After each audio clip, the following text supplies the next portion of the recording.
बादब, बा मुलाइजा, ओशिया, मुनमुन जी पधार रहे हैं।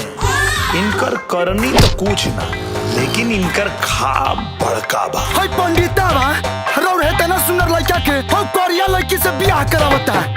खाब तो खाब, इनके करिया लोगन से बहुत नफरत बा। तोरे के मना कर बन्नू कि हमारे घर के चौहद्दी से 400 मीटर दूर रही है। करियट कहीं के। अरे भाग, तू जानता नू करिया लोग से हमारा कितना नफरत है। हमरा ऐसा लड़की चाहिए जब वो अपना मार्केट के चौराहा पर पाँव रखे तो सबके दिल के घंटी बाजे लगे। जब वो चले तो सबके दिल के धड़कन बढ़ जाए। हिट कंप्लीट बड़ा फिट बारू हो, सच कहीं स्वीट खानी मीठ बारू हो, भले जिले फकीरी में।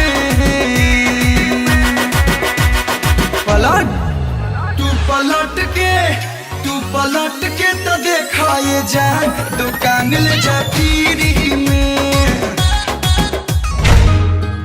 चौबे जी, तारा खातिर को पत्तो खोज दिल बनी।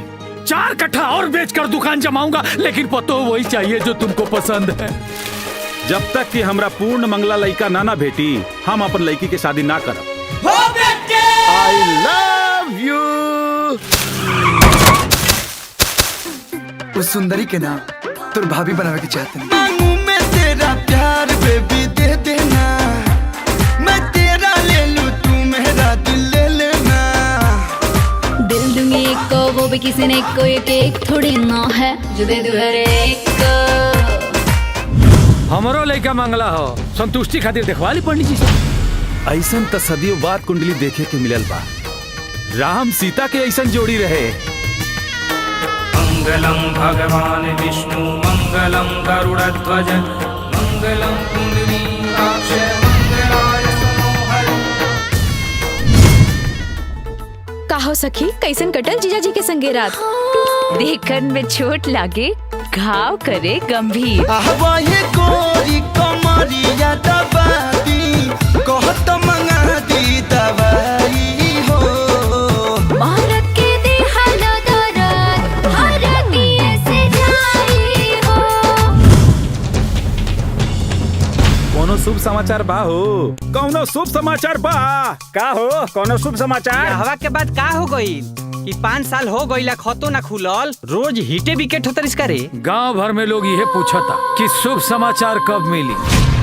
बाबा 6वां साल चलता, बाकी लड़का के कोनो उम्मीद नहीं खे। शुक्राणु पतला होने की वजह से इनका प्रजनन क्षमता बेहद कमजोर हो गया है। बचपन में की हुई गलतियों की वजह से अक्सर ऐसा हो जाता है।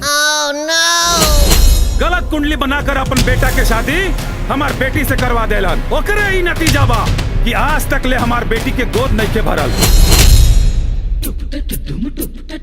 अरे रुआ दादा बने वाला बनी और हम बाप। पत्थरे पर दूब जमल बाग हरियर आयो रे, चारों तरफ देखो खुशी के रंग छायो रे।